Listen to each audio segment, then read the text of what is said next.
Allez-y. Alors, avec la mise en œuvre de sa politique de transition énergétique, la réalisation de son PISA-ET, ainsi que l'accompagnement du Conseil en énergie partagé de Nîmes Métropole, la commune d'agglomération porte des ambitions pour devenir un territoire à énergie positive. La société Voltalis sollicite Nîmes Métropole pour être soutenue dans le déploiement de son offre d'effacement diffus, principalement chez les particuliers. Ainsi, plutôt que de répondre à l'augmentation de la demande d'énergie par une augmentation équivalente de capacité de production, Voltalis propose une gestion intelligente de la demande d'électricité. En équipant les petits consommateurs d'un boîtier intelligent, cela vise à réduire la consommation électrique globale et à améliorer la sécurité du système électrique. Voltalis demande à Nîmes Métropole d'afficher son soutien à son déploiement, ce qui constitue un appui à la communication qui sera portée. En 2022, Voltalis est le seul opérateur d'effacement certifié proposant une offre aux particuliers. Le soutien est donc possible sans distorsion de la concurrence par Nîmes Métropole. L'activité Voltalis contribue à l'équilibre du système électrique au niveau national. Elle permet également une baisse des émissions de gaz à effet de serre. Voltalis annonce également un bénéfice pour les usagers avec une baisse de leur consommation lors des périodes d'effacement grâce à l'utilisation d'un outil individuel de suivi et de maîtrise des consommations d'électricité. La convention est conclue à titre gratuit et pour une durée de 3 ans à reconduction tacite. Donc il s'agit aujourd'hui d'approuver les termes de cette convention en partenariat avec Nîmes Métropole et Voltalis. Alors, Monsieur le Président, je voudrais simplement rajouter que la société Voltalis m'a fait parvenir le boîtier pour les particuliers. Donc, vous voyez, c'est très de petite dimension, c'est très simple, c'est à poser sur les radiateurs. Et à l'intérieur, vous avez donc toutes les diodes qui permettent de suivre la consommation d'électricité. Voilà, je vous remercie. Très bien. Oui, Madame Menu. Bonsoir, Monsieur le Président, Monsieur le rapporteur, chers collègues. Donc, vous nous proposez ici de mettre en place sur le territoire de Nîmes Métropole un dispositif visant à réduire la consommation électrique globale du territoire, améliorer la sécurité du système électrique et à diminuer les gaz à effet de serre, ce qui est une intention très louable. Et ceci, en plus, sans aucune incidence financière ni pour Nîmes Métropole, ni pour les consommateurs. C'est quand même idyllique, peut-être un peu trop, justement. Donc, ça nous a engagés à nous poser beaucoup de questions et donc à rechercher qui était Voltalis, que fait-elle et comment marche. Moi, personnellement, en lisant votre délib, tout ça me paraissait très bien, mais enfin, j'avais rien compris quand même. Donc, voilà, je suis pas très forte en technique, c'est vrai, sur le plan technique. Donc, j'ai fait des recherches pour comprendre, parce que j'aime pas ne pas comprendre. Et ça a donné quoi? Et voilà. Oui, et donc, Voltalis est une société qui est basée au Luxembourg, ce qui déjà pose une petite question quand même. Elle est pratiquement la seule existante sur le secteur de l'effacement, ce qu'on appelle l'effacement diffus. Alors moi, je ne savais pas ce que c'était, donc j'ai cherché. Donc, peut-être que vous savez, hein, si je vous embête, vous me le dites. Mais en fait, l'effacement diffus consiste à réduire temporairement la consommation d'électricité dans le but de maintenir l'équilibre du réseau électrique, notamment lors des pics de consommation. Donc, cette société Voltalis est la seule existante pratiquement sur le secteur de l'effacement.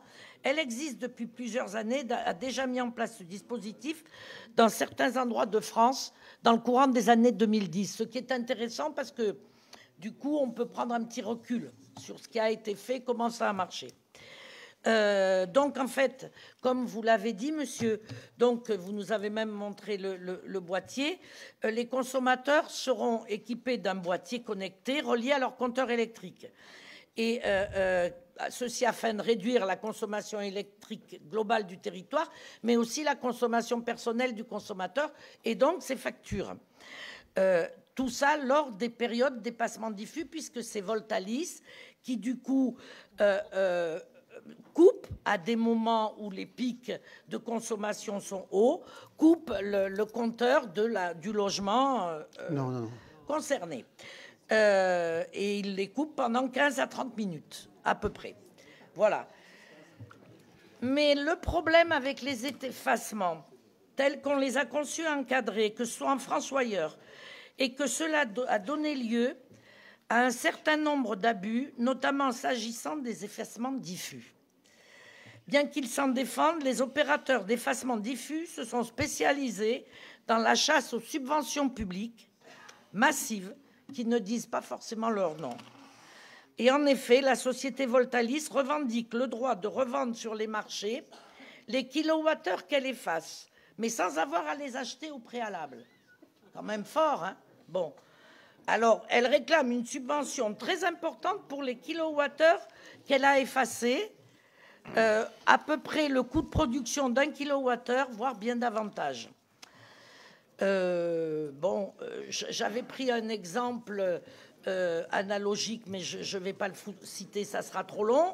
C'est comme si quelqu'un vous disait, voilà, c'est bien que tu fumes plus parce que pour ta santé, pour la sauvegarde de l'environnement. Alors, à partir de maintenant, tu vas nous donner, au lieu de la fumer, une cigarette.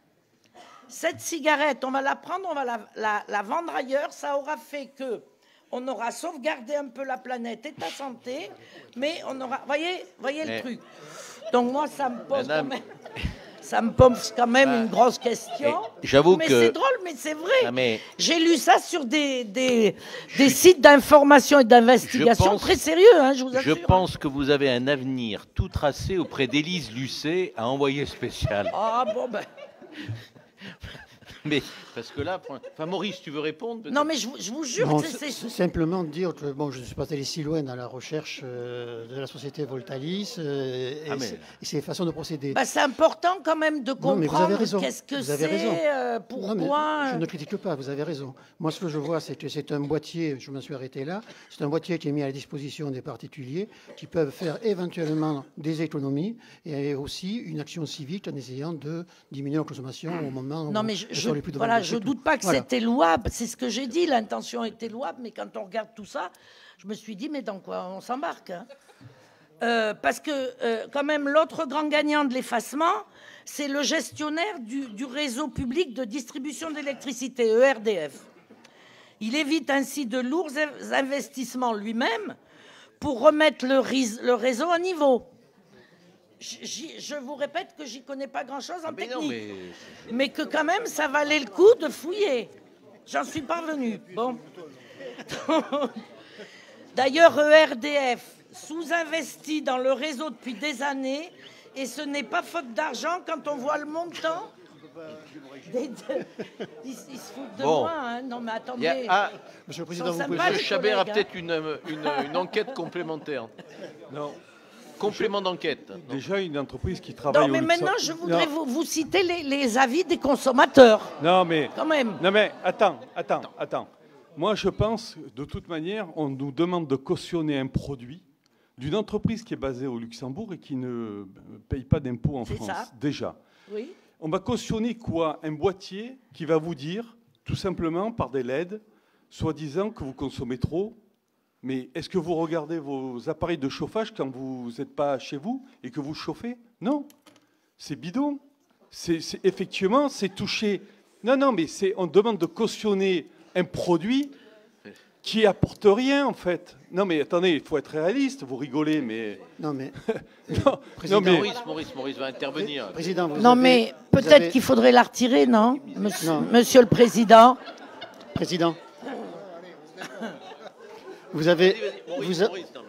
Non, mais si je vous dis les avis des consommateurs, c'est encore pire. Hein. Que choisir et 60 millions de consommateurs. Je veux dire, les gens qui l'ont vécu. Bon, Maurice, donc, alors. Moi, je me demande s'il faut la garder. Hein. Vous avez la possibilité d'avoir une réponse, puisqu'il y a le représentant de Voltalis qui est dans cet hémicycle. Ah, il y a un représentant? Je crois que vous êtes content du voyage, c'est bien, vous êtes venu du Luxembourg. Écoutez, je suspends 30 secondes. Est-ce que vous pouvez nous rassurer un peu? Je suspends la séance 30 secondes. Donnez-nous quelques explications avant que les gens puissent s'exprimer, parce que j'avoue que là, on est dans le brouillard. Allez-y.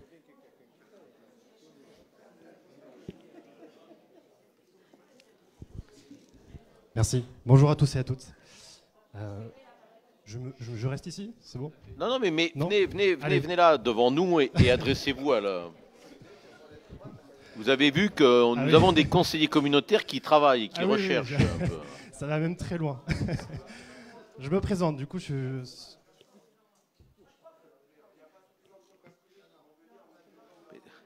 Non, mais...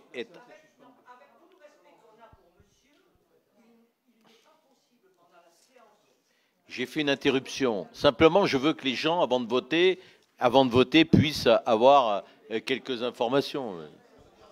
J'ai fait une intervention, une suspension. Allez-y. Mais rapidement. Je fais rapidement. Je suis le responsable territorial du coup de chez Voltalis pour le Grand Sud-Ouest. Je viens aujourd'hui justement pour du coup cette délibération. Nous avons des délibérations avec de nombreuses collectivités aujourd'hui. Voltalis n'est absolument pas du tout luxembourgeois ou autre. Nous sommes basés à Paris. Nous avons 4 grandes directions régionales. Notre siège est du coup à la Défense. Et on est un opérateur qui est qualifié par RTE, donc le réseau de transport d'électricité, qui du coup, au même titre qu'une centrale thermique qui est employée lorsqu'il y a des pics de consommation, nous, on va venir, au lieu de produire cette électricité, l'éviter, tout simplement. Donc ce n'est pas des coupures sur le compteur électrique ou autre, ce sont des boîtiers qui sont branchés sur les radiateurs électriques et qui vont pouvoir permettre de pouvoir faire des modulations de courte durée lorsqu'il y a des pics de consommation et donc éviter des blackouts ou des délestages territoriaux dont on nous parle actuellement avec cette crise énergétique actuelle. Donc c'est tout simplement ça. Absolument à aucun moment on va venir faire des choses bizarres ou autres. C'est comme ça aujourd'hui qu'on agit et justement les avis de consommateurs que vous nous faites part. Aujourd'hui, Voltalis existe depuis 2006. On est une entreprise, on a mis du temps effectivement à monter. Les lois de l'énergie ont aussi eu du mal à évoluer en ce sens. Et donc, on a commencé, comme toute entreprise, avec des choses qui n'ont pas marché. Aujourd'hui, on est plus de 150 collaborateurs. Nous travaillons en Europe aussi, dans 5 autres pays européens. Et donc, on a effectivement des commentaires qui n'ont pas été très joyeux en 2012, mais nous sommes en 2022, donc il y a un peu de prescription sur le sujet. Et donc, aujourd'hui, à titre d'exemple, la métropole de Lyon vient de signer cette délibération, comme celle de Brest, comme celle de Rennes, comme celle de bientôt de Montpellier, et bien d'autres en Occitanie aussi, pour lequel, du coup, aujourd'hui, on a besoin d'un soutien juste pour faire connaître cette solution qui est, encore une fois, gratuite et sans engagement. Voilà. Je vous remercie. Les règles dans cette institution, c'est qu'au moment du vote, vous sortiez, parce que votre présence au moment du vote n'a pas à être là. Mais par contre... Oui, mais bon, sur la forme, ça nous paraît quand même bizarre d'interrompre le conseil de faire venir l'entreprise, mais c'est pas tout à fait de ça que je veux parler. Par rapport à cette délibération, une entreprise qui fait son boulot, qui sait faire son boulot, ce qui vient de nous être dit, et qui intervient sur pas mal de territoires, de collectivités. En quoi l'agglo intervient pour que cette entreprise puisse aller chez des particuliers et se recommander de l'agglo? Moi, je trouve qu'on va embrouiller un peu les gens, qui ne sauront plus si c'est une entreprise privée qui les démarche, ou, et je comprends l'entreprise, qui va dire, mais c'est l'agglo de Nîmes, et dans l'agglo de Nîmes, il y a le maire de toutes les communes. Moi, je trouve qu'on n'est pas net et qu'on prend beaucoup de responsabilités, alors que c'est l'entreprise qui doit prendre ses responsabilités et faire son job. Et je ne porte pas un jugement de valeur sur le job de cette entreprise, mais qu'elle le fasse. Sinon, toutes les entreprises vont nous dire, je suis vraiment recommandé par Nîmes Métropole, c'est Franck Proust qui m'envoie. Non, j'en vois personne, moi, attendez. Non, mais j'en ai déjà assez. Monsieur le Président, moi j'ai rien a priori contre Voltalis. Je connaissais pas. Je suis allé m'informer sur des sites sérieux, très sérieux, et des sites d'investigation justement. Donc pas de la presse, voilà.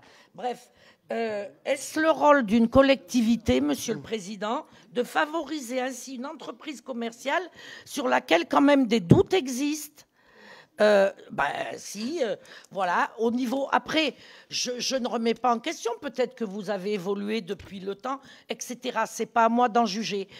Mais il y a des doutes qui persistent, d'une part, et d'autre part, est-ce que tout cela relève d'une collectivité qui, du coup, permet à une société privée de faire une démarche commerciale en porte-à-porte auprès des gens, parce que c'est comme ça que ça se passe, en ayant en se servant de la marque Nîmes Métropole. Ça veut dire que vous donnez un blanc-seing à une société sans savoir ce qu'il en est.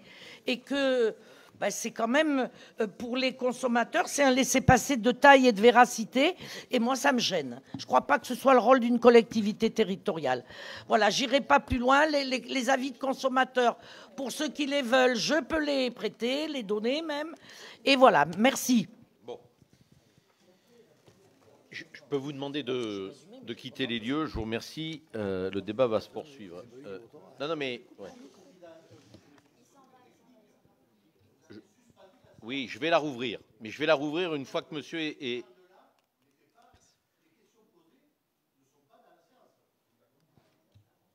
Non, oui. Non, je voudrais, moi, simplement que Maurice, tu nous dis... Comment cette entreprise, c'est dans le cadre du PCAET, comment cette entreprise est arrivée Parce que bon, je viens d'entendre que toutes les agglos sont en train de signer avec, bon, ok. Mais d'abord, est-ce qu'ils sont seuls comment ça s'est... Explique-moi, parce que Madame Menu apparemment me dit qu'ils ont le monopole du marché. Il n'y a pas d'autre... Oui, c'est vrai. Oui, non, mais c'est le pratiquement qui me gêne. Non, mais ce n'est pas le pratiquement, c'est que ce sont les seuls du marché à détenir cette possibilité de pouvoir donner en direct la consommation d'énergie dans un foyer. Aujourd'hui, personne n'est sur le marché. Ça n'empêche pas d'avoir des concurrents, mais ils n'en ont pas. Ça, c'est le premier point. Et le deuxième point, c'est que c'est totalement gratuit pour l'usager, puisque c'est RTE qui paye, qui les rémunère.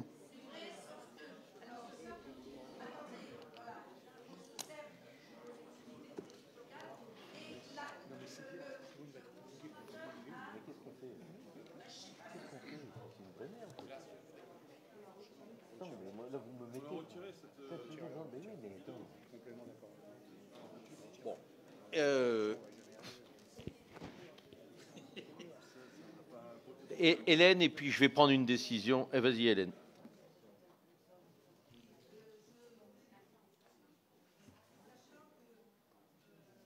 Non, mais appuie, voilà. Sachant que Voltalis est un sous-traitant de RTE, puisqu'il est payé par RTE, est-ce qu'il y a un partenariat entre RTE et les collectivités territoriales, et notamment les EPCI? Parce qu'à ce moment-là, on serait légitime de faciliter ça. Mais s'il y a un partenariat, mais s'il n'y a pas de partenariat, effectivement, ça interroge. Bon, écoutez, je crois qu'il y a quand même beaucoup de questions auxquelles il n'y a quasiment pas eu de réponse. Donc, ce que je vous propose, si vous en êtes d'accord, c'est qu'on retire cette délibération, qu'on reprenne des informations et qu'on la représente en décembre. Est-ce que tout le monde est d'accord? Parce que là, quand je vois vos têtes, je ne suis pas sûr que tout le monde puisse voter en toute connaissance de cause. Est-ce que vous êtes d'accord ou pas? Oui. Hein? Oui, Monsieur Lachaud, vous vouliez intervenir? Simplement, Monsieur le Président, une question de forme. Je pense que ce monsieur n'a pas le droit d'être installé dans le Je suis d'accord. Je ne savais pas qu'il était là. Il a fallu que ce monsieur soit dans le public. Là, je pense qu'il y a profondément une erreur. Là. Oui. Oui. Vous avez raison. Bien. Oui, Maurice, excuse-moi. Vas-y, je t'en prie. Oui, simplement, il était prévu qu'il soit dans le public. Voilà. Oui. En haut, mais pas assis là, bien sûr. Mais vous avez compris que c'est indépendant de ma volonté. C'est pas moi qui l'ai placé là-bas. Ok, bien. Donc on verra ça la prochaine fois. L'appel